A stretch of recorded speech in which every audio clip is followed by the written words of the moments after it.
really just don't get everyone's fascination with tigers. Oh!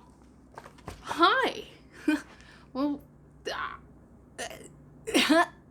welcome back to Storytime Theatre. I'm so glad to have you with me. Today, we are going to be reading Chapter 7 of Peter Pan.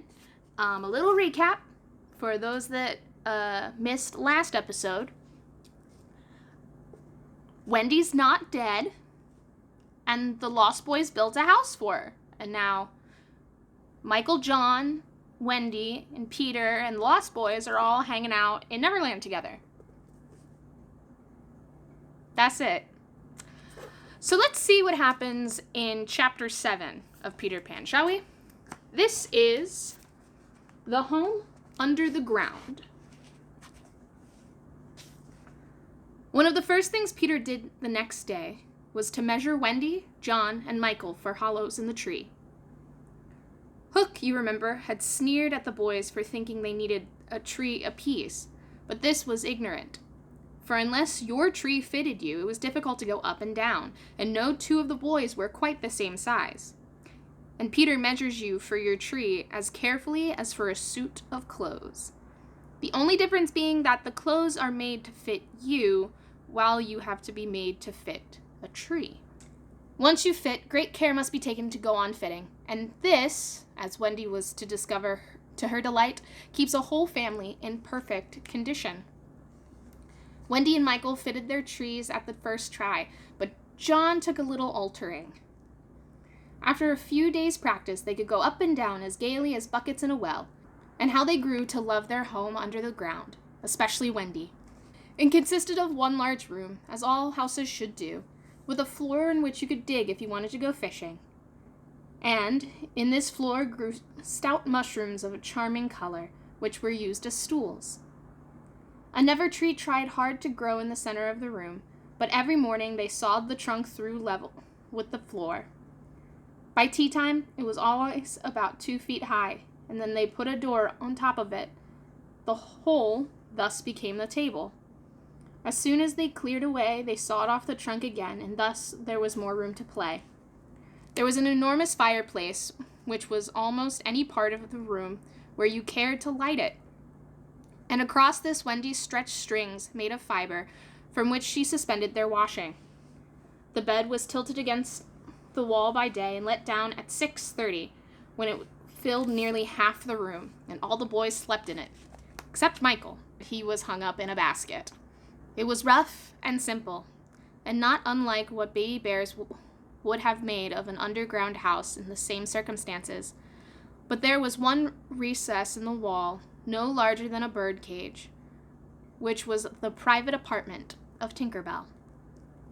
It could be shut off from the rest of the home by a tiny curtain, which Tink, who was most fastidious, always kept drawn when dressing and undressing.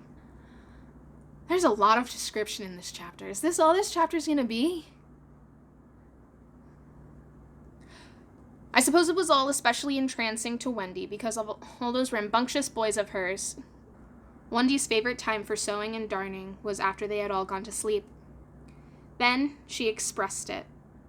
She had the breathing time for herself, and she occupied it making new things for them and putting double pieces on their knees, for they were almost frightfully hard on their knees. You remember about her pet wolf.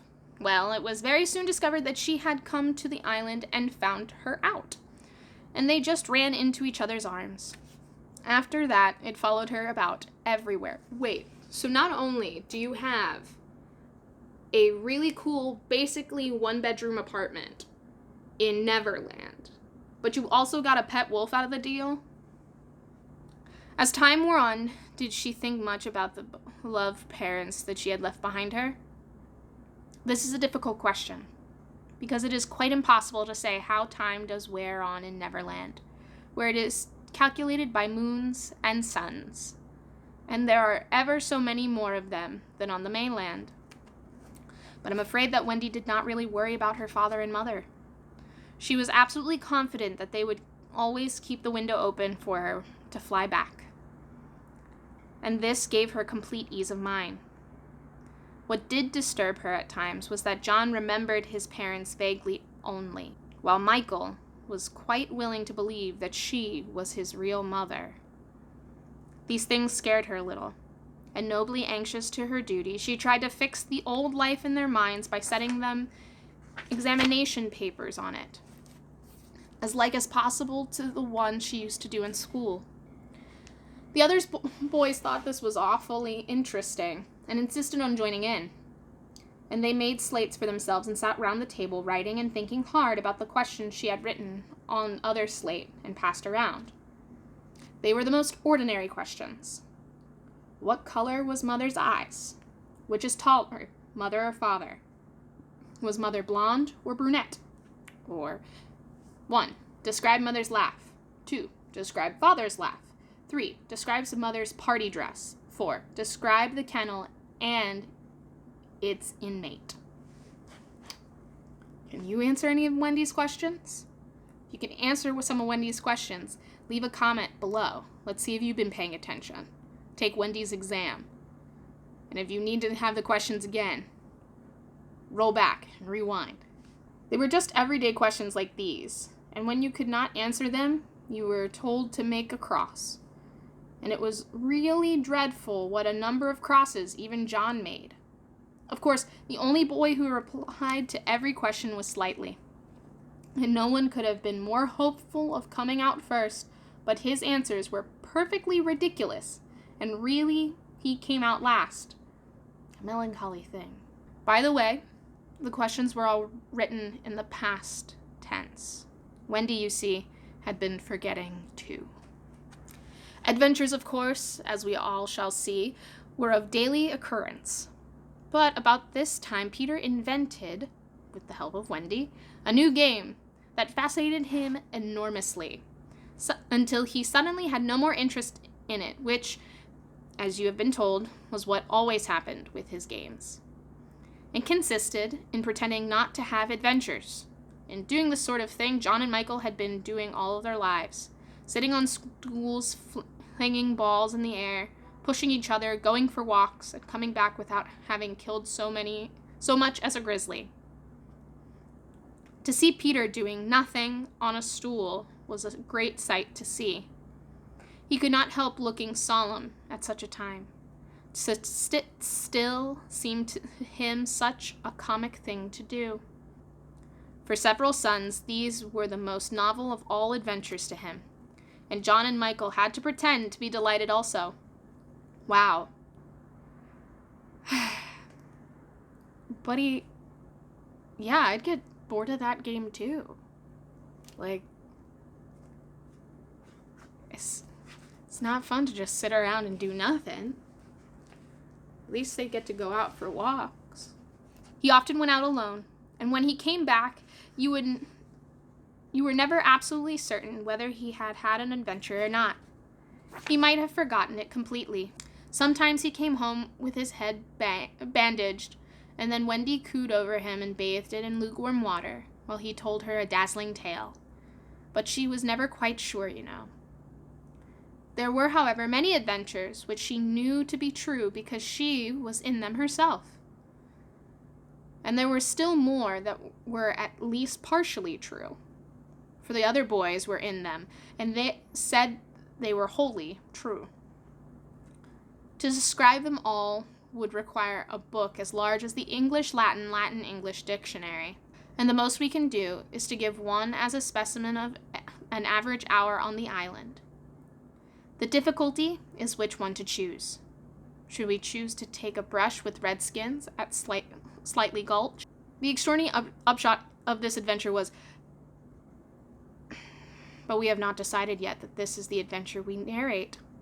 Perhaps a better one would be the night attack by the redskins on the house underground, when several of them stuck in the hollow trees and had to be pulled out like corks. Or we might tell how Peter saved Tiger Lily's life at Mermaid's Lagoon and so made her ally. Or we could tell of the cake that the pirates cooked so that the boys might eat it and perish, and how they placed it in one of the most cunning spots, but always Wendy snatched it from the hands of the children, so that in time it lost its succulents and became as hard as stone. Or suppose we tell of the birds that were Peter's friends, particularly of the never bird that built in the tree overhanging the lagoon, and how the nest fell into the water, and still the bird sat on her eggs, and Peter gave orders that she was not to be disturbed. That is a pretty story. And the end shows how grateful a bird can be. But if we tell it, we must also tell the whole adventure of the lagoon, which would, of course, be telling 2 adventures rather than just one.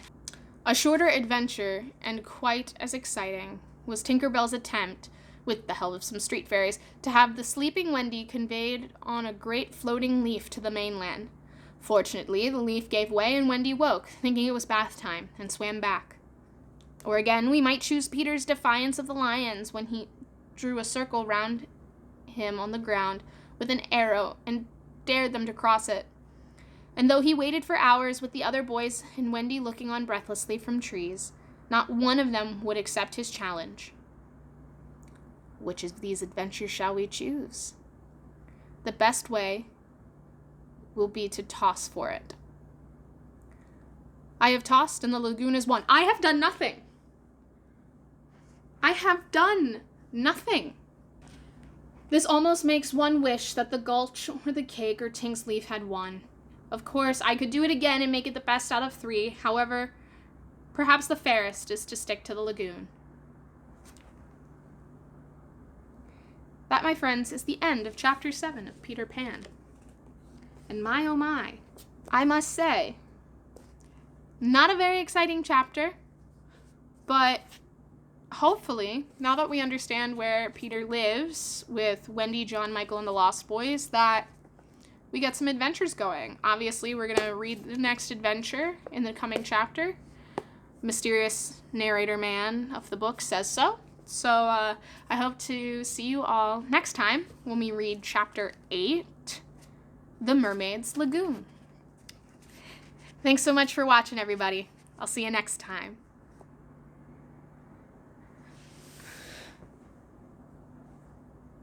Why does it have to be descriptions?